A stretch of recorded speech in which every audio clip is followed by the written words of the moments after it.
하나인데 여럿이고 여럿인데 하나인 것은 뭘까요? 우리 제일 앞에 앉은 우리 최진우 학생, 하나인데 여럿이고 여럿인데 하나인 것은 뭘까요? 예? 성삼위 하나님. 맞네요. 듣고 보니까. 근데 제가 원하는 답은 아닙니다. 오늘 배우게 될 것과 관련이 있다는 얘기죠. 뭘까요? 다 같이? 뭘까요? 교회란, 교회. 예. 여러분, 교회란 의미는 눈에 보이는 건물이 아닙니다. 예. 성경에서 말하는 교회란 의미는 건물을 의미하는 것이 아니라는 것이죠. 이 교회가 왜 중요할까요? 하나님께서 그 아들 예수 그리스도를 통해서 친히 세우신 기관, 공공체이기 때문이고, 지금도 살아계신 삼위 하나님께서는 이 교회를 통해서 하나님의 그 일을 이루어 가신다는 것입니다. 그것을 믿을 수 있기를 바랍니다. 그래서 교회의 뜻이 뭐냐? 함께 읽겠습니다. 시작. 교회라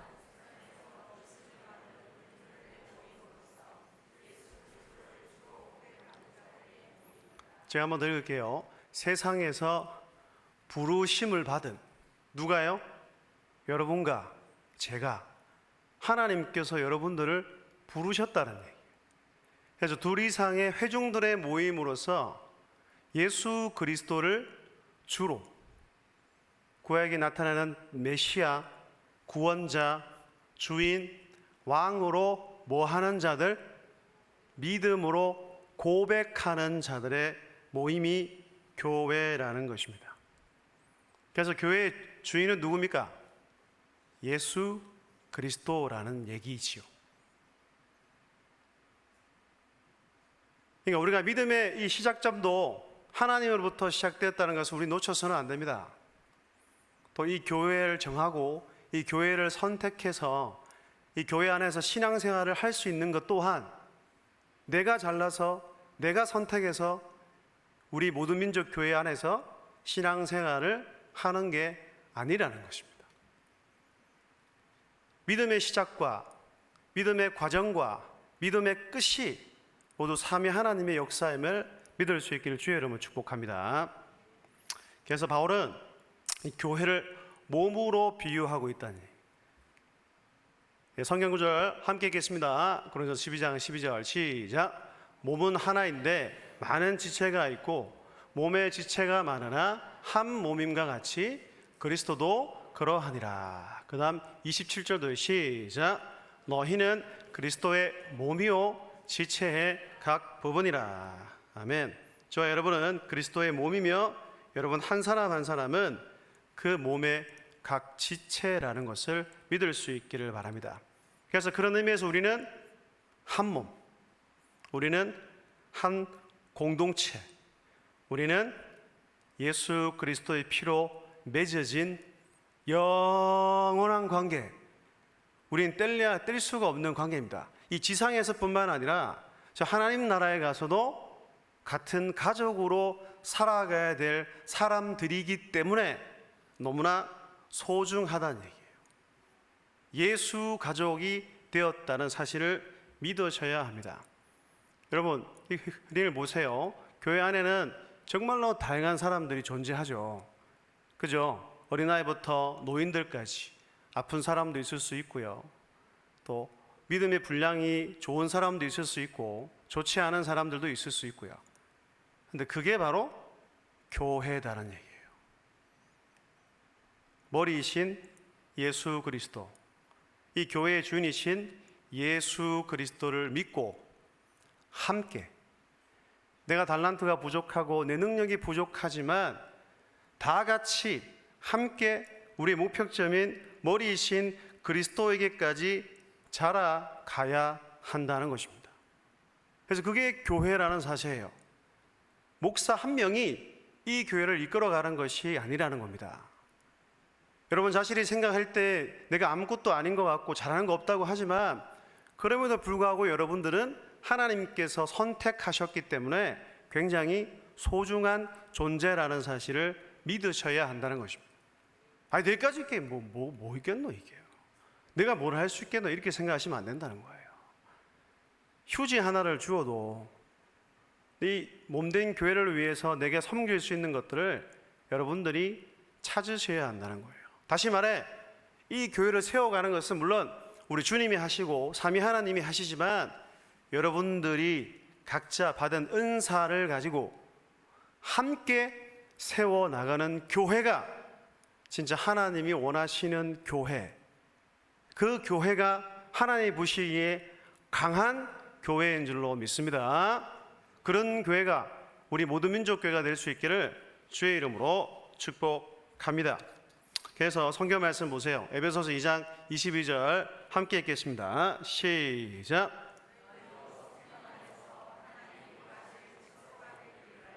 그리스도 예수 안에서 함께 지어져 가느니라. 아멘. 이 구절을 오늘 마음판에 딱 새겼으면 좋겠습니다. 성령 안에서 하나님이 거하실 처소가 되기 위하여 그리스도 예수 안에서 어떻게 해요? 함께. 저만 열심히 하는 게 아니고, 장로님들만 열심히 하는 것이 아니고, 이 교회에 속한 어린아이부터 주차나, 그지? 너도 미약해 보이지만 너도 열심히 예수 그리스도를 믿고 그 받은 은혜를 가지고 교회를 섬기고 함께 지어져 갈 때 아마 이 교회가 하나님이 원하시는 교회가, 하나님이 원하시는 믿음의 공동체가 된다는 거예요. 또 이렇게 함께 지어져가는 이 교회, 이 좋은 교회를 만들기 위해서 우리가 피해야 될 것이 있습니다. 공동체를 무너뜨리고 어렵게 만드는 것이 있는데요. 그것이 뭐냐면 바로 신기하죠? 아무 반응이 없네. 초등 2부 때 했는데 애들이 반응이 없는 거예요. 저는 이런 걸 처음 봤는데 두 번을 누르면 확대가 됩니다. 확대. 오 해주셔야 됩니다. 이게 와 이거 그 다음 점이고 이게 저는 제일 좋은 것 같습니다. 여러분, 공동체를 무너뜨리는 것에 있어서 진짜 이 강력한 이 좋지 않은 것이 있는데 그것은 뭐냐? 우리의 말이다라는 겁니다. 말. 저기 뭐예요? 제일 날카로운 칼은 뭡니까? 인간의 혀다라고 이야기를 할 수 있습니다. 여러분, 이 혀는 눈에 보입니까? 안 보입니까? 보입니까? 안 보입니까? 안 보이잖아요. 아니, 상대방이 말하는데 혀를 이렇게 한 사람 없잖아요. 정말로 크기만 이게 그러니까 몸 전체를 따져봤을 때, 비율로 따져봤을 때 이 혀라는 있던 사이즈 크기는 굉장히 작다는 얘기죠. 그런데 이 혀의 힘이 엄청나다는 겁니다. 죽고 사는 것이 뭐에 달려 있냐면 혀의 힘에 달렸다고 성경 말씀은 이야기하고 있고요. 그래서 곧 신앙의 성숙은 곧 말의 성숙이다라는 말이 맞다는 거예요. 여러분들이 신앙생활을 열심히 하고 우리 주님 안에서 말씀을 통하여 은혜 받고 성장하고 닮아간다면 여러분들의 뭐가 바뀌어야 됩니까? 말이 바뀌어야 된다는 얘기예요. 그래서 우리 교회가 하는 운동이 뭐예요? 좋게 말해야 된다는 얘기죠. 시작. 좋게 생각하고, 좋게 보고, 좋게 듣고, 좋게 말하고, 좋게 행동합시다. 말에 대해서 관련된 속담이 굉장히 많습니다.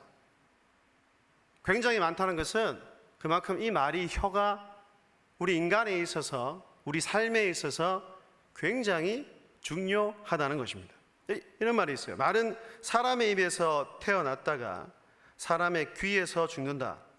하지만 어떤 말들은 죽지 않고 사람의 마음속으로 들어가 살아남는다는 얘기예요. 막 비수의 칼을 갈고 내 마음에 있는 그 이 영혼을 망쳐놓는 것이 바로 말이라는 얘기입니다. 여러분들은 한 몸임을 잊지 마셔야 돼요. 이 앞에 있는 청년이 최준우 형제가 아프면 그 아픔이 누구의 아픔입니까? 곧 나의 아픔이 된다는 얘기예요. 앞에 있는 최준호 형제가 와, 좋은 일이 있으면 누가 더욱더 기뻐요? 우리가 기쁜 거예요. 왜 그러냐면 우리는 주님 안에서 한 몸, 한 지체이기 때문입니다. 그래서 이걸 너무 잘한 야고보서는 이렇게 얘기를 했죠. 혀는 곧 불이요 불의의 세계라.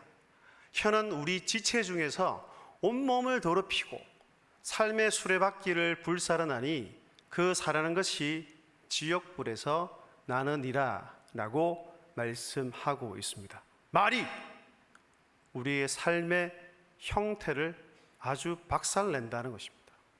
그것을 잘 기억해서 우리가 한 몸, 한 가족, 한 지체가 되었다는 것을 잘 기억하여, 저는 이렇게 말하는 사람 이해가 안 됩니다. 가까운 사람한테 함부로 하는 사람이 있어요.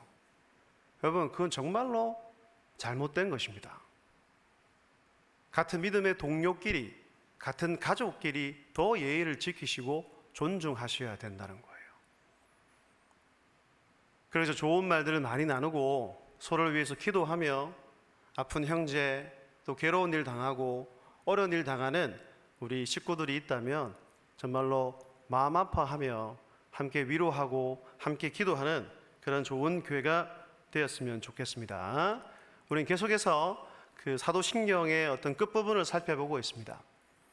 사도신경은 세 부분으로 이렇게 나눠서 이야기를 하고 있죠. 성부 하나님과 우리의 창조, 그리고 성자 하나님과 우리의 구속, 성령 하나님과 우리의 성화. 지금은 이제 성령 하나님에 관하여 사도신경의 마지막 부분을 살펴보고 있다는 것입니다. 마지막 부분을 보십시오. 순서가 이렇게 됩니다. 나는 성령을 믿으며 라고 먼저 이야기를 하고, 그 다음에 거룩한 공교회와 성도의 교제와 죄를 용서받는 것과 몸의 부활과 영생을 믿습니다 라고 말씀하고 있다는 것입니다. 순서를 보세요. 교회보다 성령을 먼저 이야기를 하고 있다는 것입니다.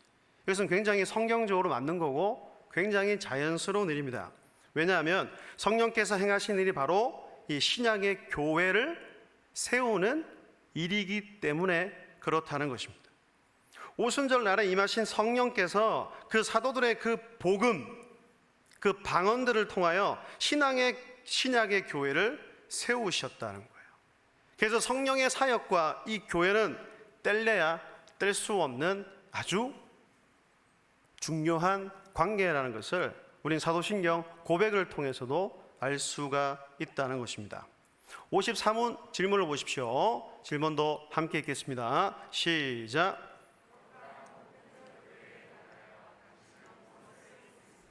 당신은 무엇을 믿습니까? 묻습니다.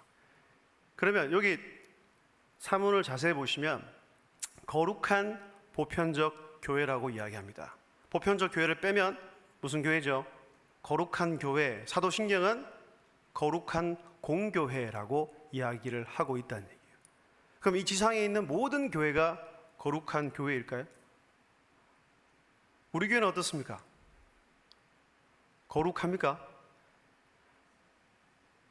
우리 교회 아닌 지상에 있는 교회들은 하나님 보시기에 정말 거룩해서 너무나 구별돼서 말씀에 순종하며 잘 살아서 하나님께서 이렇게 사도신경을 통하여 또 말씀에 근거해서 거룩한 교회라고 이야기를 하는 것일까요? 그건 아니라는 얘기예요. 여러분, 왜 이 교회를 거룩하다고 얘기할 수 있냐면 계속해서 반복드리지만 이 교회는 하나님께서 택하시고 예수 그리스도의 보혈로 씻으시고 성령님께서 역사하시기 때문에 교회로, 거룩한 교회로 부르는 것입니다. 그걸 전제로 하고 믿으셔야 된다는 거예요. 나는 부족하고 우리 공동체에 허물이 있고 정말 우리 교회 말고도 지상에 있는 교회들이 정말 우리 교회는 좋은 교회지만 안 좋은 교회들도 굉장히 많거든요. 신학대학원에 이제 졸업을 하게 되면 풀타임을 가잖아요. 그러면 신대원에 무슨 사역자 구합니다. 보면 진짜로 잘 골라서 가야 돼요. 기도를 빡시게 하고 가야 됩니다. 잘 알아보고 가야 돼요. 그렇다는 건 뭐예요? 우리 교회처럼 안 좋은 교회들도 훨씬 더 많다. 우리 교회는 아니지만, 그러니까 더 세밀히 말하면 매년마다 사역자를 구하는 교회가 있어요. 그런 게 알아보면 답이 뻔합니다. 그런 교회까지 거룩한 교회라고 부를 수 있는 이유는 이 교회를 세우시고 교회를 주관하시고 교회를 운행하시는 분이 삼위 하나님이시기 때문입니다. 그분이 이 교회를 거룩하다고 하시기 때문에 거룩한 교회라고 부른다는 얘기입니다. 그래서 우리가 교회, 성전인 우리는 이 거룩해야 됩니다. 진짜. 거룩함과의 싸움을 벌여야 한다는 얘기지요. 그러면 거룩해지는 도구가 무엇입니까? 성경에서 분명하게 말하는 거룩해지는 방법이 있다는 얘기죠. 그것은 다른 것이 아니죠. 디모데전서에서 분명히 말합니다. 하나님의 말씀과 기도로 거룩하여 진다라고 말씀하고 있다는 얘기입니다. 말씀과 기도를 빼놓고 내가 주님을 닮아가겠다, 그건 있을 수 없는 말입니다. 말씀과 기도 없이, 더 나아가 내가 예배를 제대로 드리지 않고 내가 하나님을 기쁘시게 하겠다, 그거는 말도 안 되는 말입니다. 그건 거짓말이라는 얘기예요. 이 말씀이라는 이 첫 번째 기둥과 기도라는 이 두 기둥이 빠지면 우리는 예수 그리스도를 닮아갈 수 없습니다. 사랑하는 성도 여러분, 이 어려울 때 우리가 무엇에 집중해야 할까요? 하나님의 말씀 듣는 것에 집중해야 합니다. 그리고 더 나아가서 그 말씀을 근거해서 이 세상을 바라보며 정말로 예레미야처럼 눈물 흘리며 이 나라와 내 가정과 영혼을 위해서 기도해야 한다는 것입니다. 그리할 때 하나님께서 이 대한민국을 어루만져 주셔서 하나님의 그 역사가 나타나게 될 줄로 믿습니다. 그리고 보시면 거룩한 다음에 보편적 교회라고 이야기를 하고 있습니다. 사도신경에서는 공교회라고 얘기를 하죠. 이걸 영어로 표현하면 캐톨릭 처치라고 이야기를 하고 있습니다. 천주교에서 말하는 캐톨릭이 아닙니다. 그들은 이 캐톨릭이라는 어떤 보편적인 이 단어를 써서 이 천주교회만이 진짜 교회라고 그걸 주장하고 그것을 적용하기 위해서 그렇게 쓴 거지, 이 공교회, 보편적 교회라는 뜻은 보편적, 우주적이고 하나인 교회를 의미하는 것입니다. 그러면 이 보편적이라는 말은 이 교회가 첫 번째 보면 어떤 차별도 없이 모든 사람을 수용하는 교회라는 뜻입니다. 여러분 묻겠습니다. 하나님의 그 그리스도의 복음에는 차별이 있습니까? 차별이 있을까요? 없을까요? 있습니까? 있었으면 여러분 이 자리에 앉아있는 분 별로 많지 않을걸요.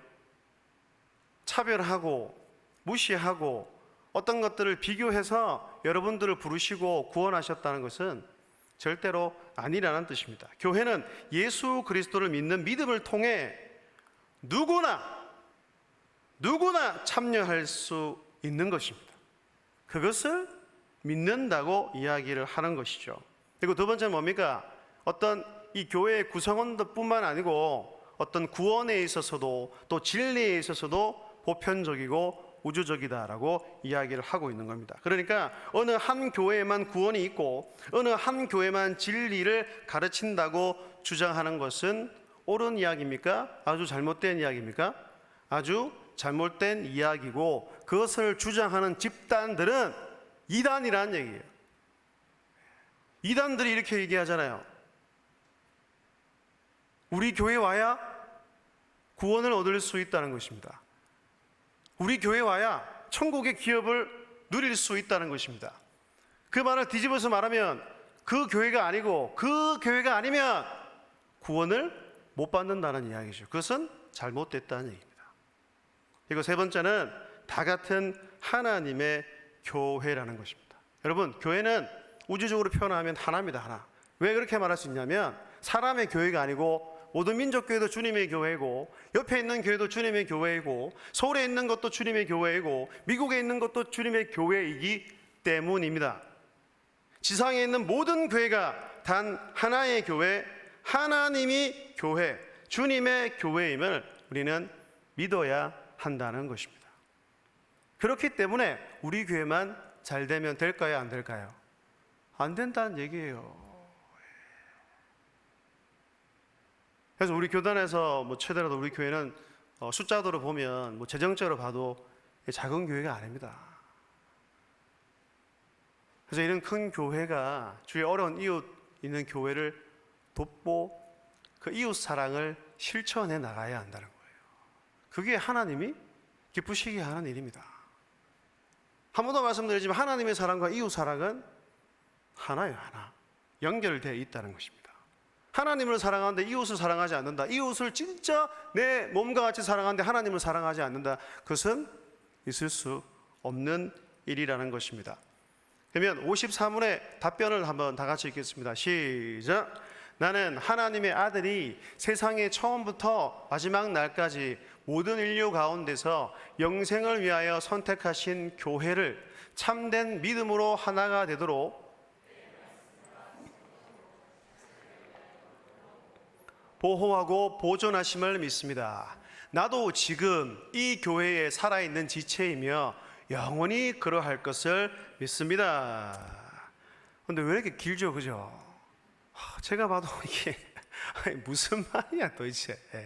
그러니까 옛날의 것을 그냥 그대로 이렇게 번역하다 보니까, 그래서 약간 육하 원칙으로 좀 바꿔서 약간 쉽게 이야기하면 이렇습니다.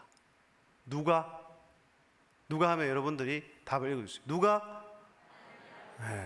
이 교회를 하나님의 그 아들이 친히 세워 주셨다는 것을 다시 한번 이야기합니다. 한 번 더 말씀드립니다. 교회의 시작이 누굽니까? 믿음의 시작이 누굽니까? 또 교회의 완전한 완성이 누굽니까?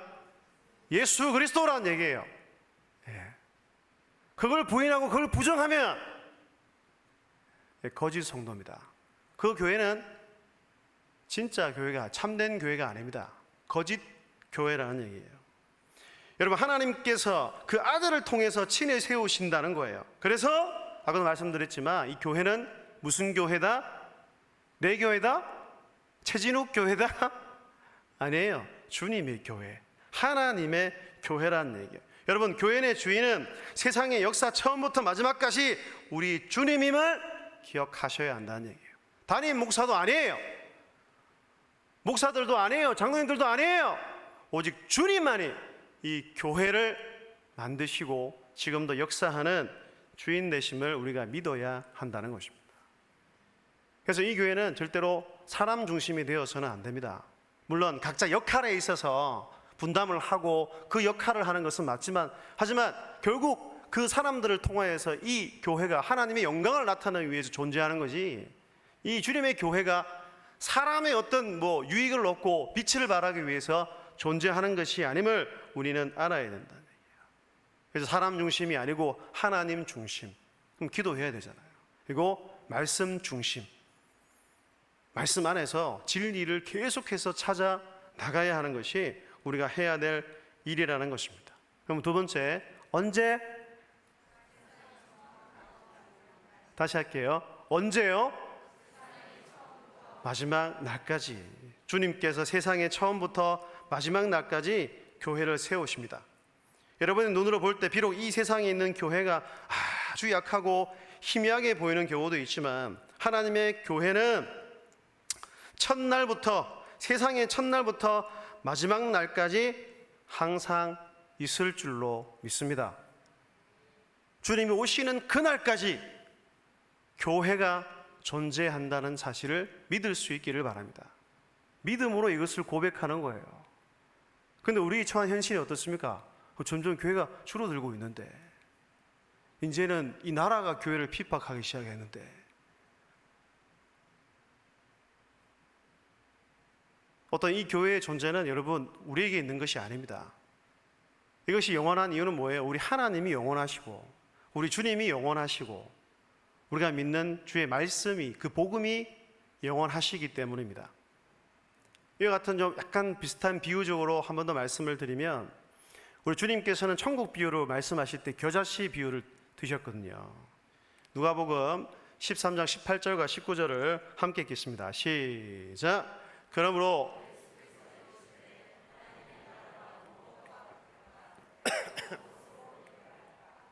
마치 사람이 자기 채소밭에 갖다 심은 겨자씨 하나를 같으니 자라 나무가 되어 공중의 새들이 그 가지에 깃들었느니라. 아멘. 여러분, 천국 비유, 이 겨자씨의 비유의 특징이 뭐예요? 자란다. 하나님의 나라가 계속해서 확장된다는 것이죠. 겨자씨가 큽니까 작습니까? 아주 작죠. 눈에 보일만 말랑하는 게 겨자씨라는 얘기예요. 그 겨자씨 한 알이 처음에는 작지만 그러나 하나님의 나라가 작은 채로 머물러 있지 않고 크게 자라난다는 거예요. 그러니까 종합적으로 말하면 이 겨자씨 비유는 하나님의 나라는 지금은 작지만 앞으로는 크게 자라날 것임을 보여주는 것입니다. 여러분, 저는 믿습니다. 이 비유가 지금도 살아있고 과거에도 살아있고 앞으로도 살아서 이루어질 줄로 믿습니다. 근데 아까도 말했지만 우리 현실이 어떻습니까? 제가 가끔씩 이렇게 홍담삼 하는 이야기가 10년 전이었으면 개척했다라고 이야기하거든요. 한 15년, 20년 전에는 개척하면 어느 정도 그 교회가 살아남을 수 있었다는 얘기예요. 근데 지금 어떤 수학적으로 퍼센테이지로 얘기하면 지금 개척을 제대로 준비하지 않고 하면 거의 교회 문을 닫습니다. 문 닫는 교회도 많지요. 교회 숫자도 점점 줄어드는데 이 비유가 과연 맞는 것일까요? 여러분, 교회는 두 종류가 있어요. 첫 번째는 뭡니까? 보이는 교회이고, 두 번째는 보이지 않는 교회라는 것입니다.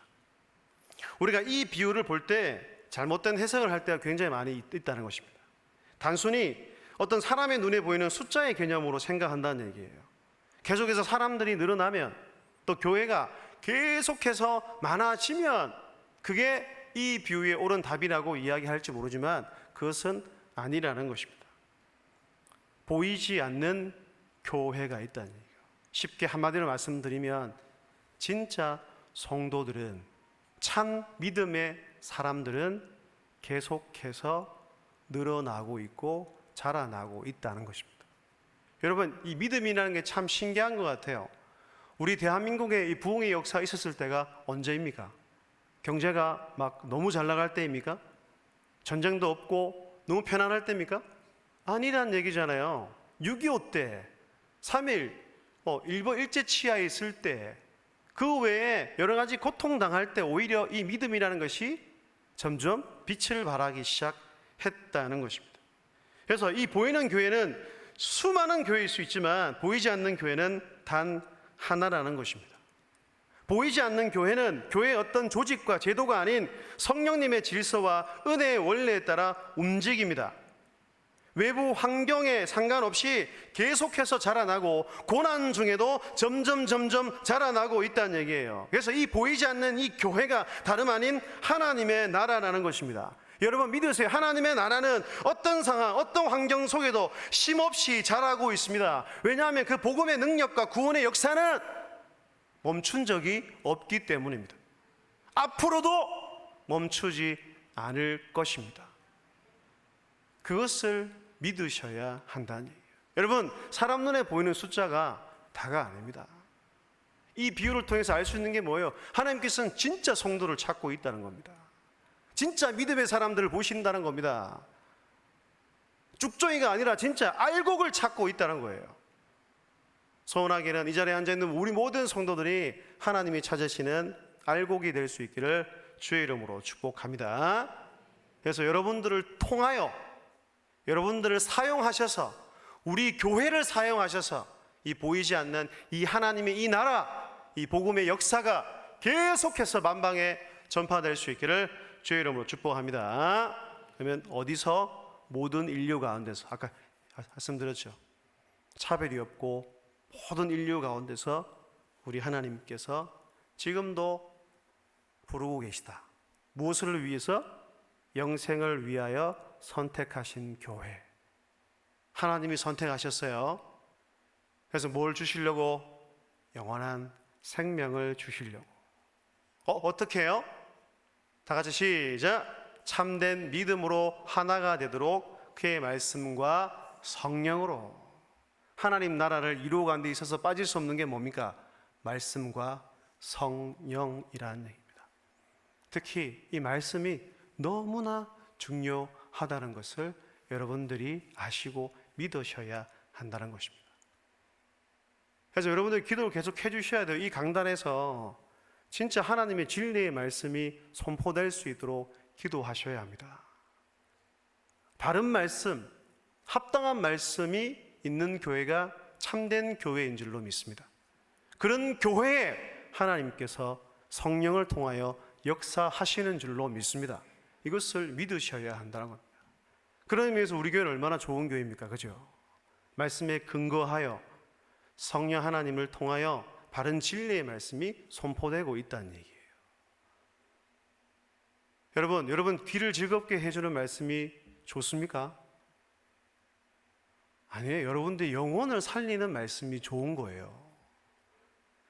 그게 진짜 살아서 역사하는 하나님의 말씀이라는 얘기입니다. 그래서 우리 교회가 정말로 말씀이 충만하고 살아있는 이 말씀이 운동할 수 있는 교회가 될 수 있기를 여러분들이 기도해 주셔야 한다는 얘기입니다. 아까 마지막 고백 한번 더 봅시다. 함께 읽겠습니다. 시작. 나도 지금 이 교회에 살아있는 지체이며 영원히 그러할 것을 믿습니다. 아멘. 믿으세요? 살아있습니까 진짜? 사대교회처럼 죽어서 너덜너덜한 거 아닙니까? 이렇게 믿는다고 고백할 수 있는 이유가 뭐예요? 한 번 더 말씀드릴게요. 우리가 믿는 하나님이 살아있기 때문이에요. 우리가 해야 될 일이 뭡니까? 그 살아있는 하나님께 붙어 있는 겁니다. 작년에 계속해서 목사님이 말씀하셨죠. 엔 그리스도, 주님 안에 있으면 되는 거예요. 성령 안에 있으면 되는 거예요. 그 주님 붙들고 있으면 내가 살아있는 지체이고 앞으로도 영원히 우리 하나님께서 그렇게 인도해 주신다는 겁니다. 주님과 연결되어서 성령이 내 안에 살아계심을 믿는 여러분들이 다 되시길 주의 이름으로 축복합니다. 그래서 이렇게 기도해 주십시오. 함께 읽겠습니다. 시작. 우리 모든 민족교회가 말씀이 살아있는 교회, 복음의 생명력이 나타나는 교회, 그리스도를 닮아가는 거룩한 교회가 되기를 기도합시다. 할렐루야, 할렐루야, 아멘. 다 하셨습니다. 그죠? 예, 기도해야 됩니다. 진짜로. 이 땅에 있는 진짜 주님의 교회가 바로 서면 나라가 바뀌어지지 않겠습니까?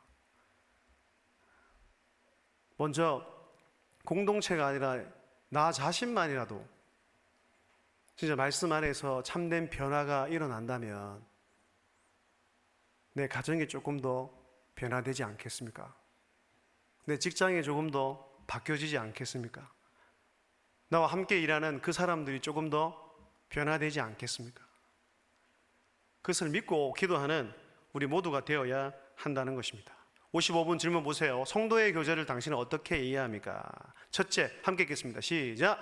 신자는 모두 또한 각각 그리스도의 지체로서 주 그리스도와 교제하며 그의 모든 부요와 은사에 참여합니다. 물론 여기서 가장 중요한 키워드는 그리스도와 교제하는 것이지만 저는 이 단어가 굉장히 좋더라고요. 뭐요? 부요하다. 그 그리스도의 모든 부요와 은사에 동참하게 하십니다. 부요하면 생각나는 여러분 성경 구절이 있어야 합니다. 고린도후서 8장 9절입니다. 제가 읽을게요. 우리 주 예수 그리스도의 은혜를 너희가 알거니와 부요하신 이로써 너희를 위하여 가난하게 되심은 그의 가난함으로 말미암아 너희를 부요하게 하려 하심이라. 대비하여 보여주고 있죠. 부요하고 가난하다는 얘기예요.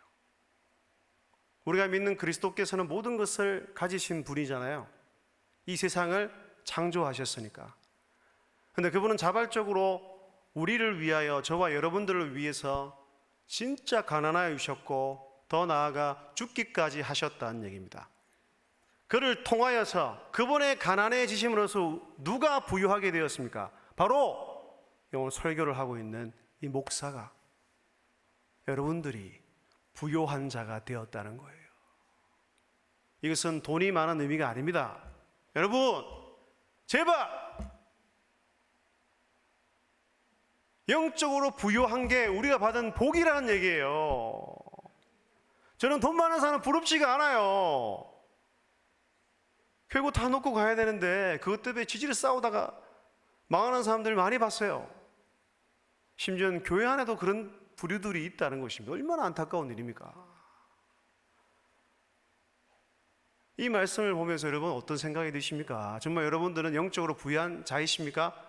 예, 참된 생명을 얻었습니까? 그러면 부자예요, 부자. 김부자 집사님 부자입니다. 부자라니까요. 저는 부자예요. 돈이 많지가 않지만 내 마음이 부자니까 나눠주고 베풀면 살 수 있는 거잖아요. 그게 하나님이 원하시는 우리의 모습인 줄로 믿습니다. 둘째, 각 신자는 자기의 은사를 다른 지체의 유익과 복을 위하여 기꺼이 그리고 즐거이 사용할 의무가 있습니다 라고 말을 하죠. 성도의 교제에 있어서 두 가지가 중요합니다. 그 첫 번째는 그리스도와 연합되어 있다는 사실입니다. 그리스도와 연합, 그러니까 여러분 하나님 사랑과 이웃 사랑을 따져봤을 때도 먼저 하는 것이 뭡니까? 하나님의 사랑이 둘 다 중요하지만 순서로 따졌을 때는 하나님의 사랑이 먼저여야 한다는 얘기예요. 여러분 내 마음과 내 지식으로 이웃을 참되게 사랑할 수 있을까요? 그것은 이 인간적으로 봤을 때 불가능합니다. 세상적으로 아무리 많이 누려도 불가능하다는 얘기예요. 그걸 어디에서 얻을 수 있습니까? 하나님으로부터 얻게 된다는 얘기이지요. 그것과 똑같이 이 성도의 교제는 두 가지가 있습니다. 정말 성도분 여러분들끼리 정말로 좋은 교제, 하나님이 원하시는 교제가 잘 일어나기 위해서 첫 번째 중요한 게 뭐예요? 수직적인 교제가 먼저 있어야 한다는 것을 오늘 요리문답이 우리에게 이야기를 해주고 있다는 얘기예요. 그리스도와 연합된 우리는 두 번째 보세요. 모두가 유기적인 관계입니다. 그죠? 처음부터 말씀드린 대로 한 몸, 한 지체, 한 공동체, 한 가족이 되었다는 얘기예요. 그렇기 때문에 이 성도끼리 수평적 교제를 주님 안에서 이루어 나아갈 수가 있다는 것을 우리는 기억할 수 있기를 바랍니다. 여러분, 주님의 교회는 나 혼자, 이 목사 한 명만 부르신 게 아니잖아요. 여러분 모두를 불러주셔서 공동체로 만들어 주셨습니다. 그렇다는 것은 이 성도의 교제, 성도끼리 나누는 이 교제가 믿음 생활, 신앙 생활에 있어서 굉장히 중요할까요? 안 중요할까요? 중요하다는 얘기예요. 여전히 구역 예배를 안 가시고 뭐 예배만 드리면 되지, 기간 모임 안 가시고 성도의 교류하는 것도 아무것도 없고 그러시면 된다 안 된다? 안 된다는 얘기예요. 자연스러운 거예요. 수직적인 교제가 일어나면 수평적인 교제로 나타나야 한다는 것입니다. 그러면 왜 이렇게 교제하게 하려 하실까? 세 번째 함께 읽겠습니다. 시작. 성도의 교제를 통해 온몸이 서로 유익되도록 하기 위해서라는 사실을 기억하십시오. 둘째 읽으십시오. 다른 지체의 유익과 복을 위하여 기꺼이 그리고 즐거이 사용할 의무가 있다는 얘기이지요. 이 성도의 교제를 통해서 내와 함께하는 이 다른 지체를 더 잘되게 하기 위해서 성도의 교제를 하나님께서는 그렇게 시키신다는 얘기입니다. 여러분, 그런 의미에서 내가 받은 은사를 어떻게 사용해야 됩니까? 내 자신의 어떤 개인적인 유익을 위해서 사용해야 됩니까? 아니라니, 성경은 그렇게 얘기한 적이 한 번도 없습니다. 둘째 또 읽을게요. 각 신자는 자기의 은사를 다른 지체의 유익과 복을 위하여 사용할 의무인데 억지로 하는 겁니까? 마지못해서 하는 거예요? 아니요. 기꺼이 그리고 즐겁게 사용할 의무가 있다는 것을 명심하실 수 있기를 바랍니다. 우리 권사님을 통하여 우리 은희 집사님을 더 믿음을 성장시킬 수 있는 그런 교회만 이 지구상에 존재한다면 얼마나 좋겠습니까? 계속 자라가겠죠. 그게 하나님이 원하시는 교회의 모델이 된다는 사실입니다. 마지막 56문 잘 읽을게요. 제사함에 관하여 당신은 무엇을 믿습니까? 답변 다 같이 읽겠습니다. 시작. 그리스도께서 하나님의 의를 만족시키셨기 때문에 하나님께서는 나의 모든 죄와 내가 일평생 싸워야 할 나의 죄악된 본성을 더 이상 기억하지 않으십니다. 오히려 하나님께서는 은혜로 그리스도의 의를 나에게 선물로 주셔서 결코 정죄함에 이르지 않게 하십니다. 아멘. 제사함에 관해서 우리가 얻을 수 있는 유익이 뭡니까? 첫 번째, 오직 은혜. 이 제사함은 선물이라는 얘기예요. 우리 아이들 구원에 얘기할 때 제가 자주 드는 표현입니다. 선물과 상은 다르다는 얘기예요. 여러분, 상은 구별된 사람만, 잘하는 사람만 주는 거예요. 조건이 되었을 때. 그러잖아요. 농구를 하면 막 자유투 10개를 다 넣으면 내가 선물 주겠다. 근데 선물은 어떻습니까? 그냥 주는 거예요.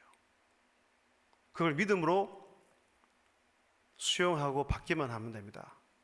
그리고 그 그리스도의 그 의를 만족시키기 위해서 우리 예수님께서 어떻게 하셨어요? 그분이 나를 대신해서 십자가에 돌아가셨죠. 대속의 그 공로, 하나님의 살아계신 아들이 십자가에 피를 흘리심으로 하나님이 그 의를 만족해 만들었습니다. 더 나아가 그 완전한 그리스도의 의로 우리를 더딥혀 주셨다는 사실. 읽었던 그대로 택한 그 백성들의 모든 죄와 그들이 일평생 싸워야 할 그 죄악된 본성을 우리 하나님께서는 기억하지 않는다는 사실입니다. 그렇다면 내가 막 죄를 짓고 살아가야 할까요? 아니죠. 여러분, 우리가 좋아하는 구절 이게 있죠. 그러므로 이제 그리스도 예수 안에 있는 자에게는 결코 정죄함이 없나니 이는 그리스도 예수 안에 있는 생명의 성령의 법이 죄와 사망의 법에서 너를 해방하였습니다. 맞습니다. 결코 우리는 죄인으로 취급하지 않으십니다. 하나님께서 나를 택하셨고 은혜로 구원의 은혜를 베풀어 주셨기 때문에 나는 이제 더 이상 하나님 앞에서 죄인으로 취급하지 않고 죄를 지어도 하나님의 자녀로 살아가지만, 제가 몇 번 말씀드리지만 내가 죄 짓고 하나님 멀리하고 죄를 가까이 하고 죄와 싸우지 않고 막 악한 것들을 막 갖고 살아가면 내 안에 성령께서 주시는 기쁨과 감사가 사라진다는 거예요. 여러분, 우리가 성도로 살면서 진짜 은혜가 뭔지 아세요? 내 마음에 기쁨이 있는가 하는 거예요. 여러분, 물어보십시오. 진짜 여러분들 그 마음에 하나님이 주신 참된 평강이 있습니까? 하나님 주신 판된 기쁨이 있습니까? 하나님이 주신 진짜 감사가 우러져 나옵니까? 그럼 여러분들이 주님 안에 머물고 있다는 거예요. 하나님께서는 징계하십니다. 하나님께서는 책망하셔요. 왜? 돌아오라고 하시는 거예요. 그때 그 사인을 못 알아들으면 점점 더 힘들어질 수밖에 없다는 것입니다. 또 기억할 것은 우리 죄를 용서하시지만 우리 하나님은 죄를 미워하신다는 것을 기억하셔야 합니다. 그래서 우리가 구원받았다는 것은 이제 이 죄에 대해서 민감하게 살아가는 자가 되었다는 거예요. 물론 사람이 어떤 관계에 있어서 싸우지 않기 위해서 좀 무던해야겠지만 여러분, 이 죄라는 것에 있어서는 무던해지시면 안 됩니다. 예민해지셔야 한다는 얘기예요. 피 흘리기까지 죄와 싸우시는 여러분들이 되시기를 바랍니다. 우리는 주님 만날 때까지 뭐 하는 존재일까요? 영적 전투를 벌이고 있는 거예요. 훈련 잘 받아서 전신갑주를 입고 성령의 검으로 말씀의 검으로 마귀를 대적하여 물리치십시오. 그래서 이 지상에서 뭐 하는 교회? 전투하는 교회. 지금도 영적으로 전쟁하고 있는 거예요, 여러분. 눈에 보이지 않는 이 대적 마귀와 그 전투하는 교회에서 열심히 이것을 해 나가심으로 지금 하나님이 주시는 승리를 진짜 여러분들의 삶에 있는 현장 가운데서 누리셨으면 좋겠습니다. 싸워야 됩니다. 이거 마지막입니다. 그러면 순서를 한번 더 봅시다. 나는 성령을 믿으며 거룩한 경계와 성도의 교제와 죄를 용서받는 것과 몸의 부활과 영생을 믿습니다. 여러분, 공동체보다 제 개인적인 의견에는 어떤 개인의 죄사함이 먼저인 것 같은데 왜 사도신경은 교회와 성도의 교제 다음에 죄사함을 이야기하는 것일까요? 그렇잖아요. 제사함은 지극히 개인적인 문제입니다. 여러분 한 명 한 명이 구원받기 위해서는 여러분 한 명 한 명이 예수 그리스도를 통하여 믿어야 하며 그분의 은혜로 제사함을 얻어야 한다는 것입니다. 순서를 이렇게 배치한 이유는 뭐냐? 그 중에 한 가지가 읽고 마칠게요. 시작. 교회에서 전하고 가르치는 내용의 핵심이 제사함, 곧 복음이어야 한다는 것입니다. 기억합시다. 다시 말씀드릴게요. 여러분들의 길을 즐겁게 하는 말씀은 좋은 게 아닙니다. 하나님의 말씀을 듣고 찔림이 있는 것은 너무나 당연한 거예요. 그 검이 내 영혼을 계속 찌르는데 아프지 않을 사람이 있겠습니까? 한 번 더 부탁드립니다. 이 강단에서 정말로 쓸데없는 세상 말이 나오지 않도록 제사함의 복이 어떤지를 이 강단을 통해서 선포될 수 있도록 여러분들이 담임 목사님과 말씀을 전하는 주의 말씀의 종을 위해서 기도해 주시기를 간곡히 부탁을 드립니다. 저도 변질되지 않았으면 좋겠어요. 지금 이런 마음이 막 가득하거든요. 초등 2부 때도 지금 막 세상에 이래 핍박한다 그러면서 내가 막 나중에 학교에서 가정통신문에요. 교회 가면 뭐 그런 거 하면 어떻게 할래? 그러니까 교회 와야죠. 확실하라. 그러면서 그럴 가능성이 있지 않을까요? 교회 가는 애들 조사해 보시오. 가정통신문으로 교회 가지 않 부모에게 교회 가능하면 일요일날 교회 가지 않고 집에 머물러 있게 해주세요 라고 하면 어떻게 할래? 찬호가 그런 게 어디 있어요?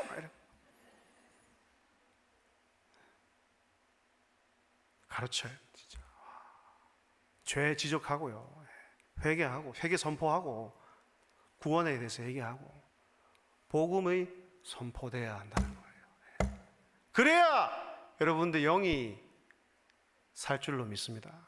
그래야 보이지 않는 이 하나님의 나라가 계속해서 확장될 줄로 믿습니다.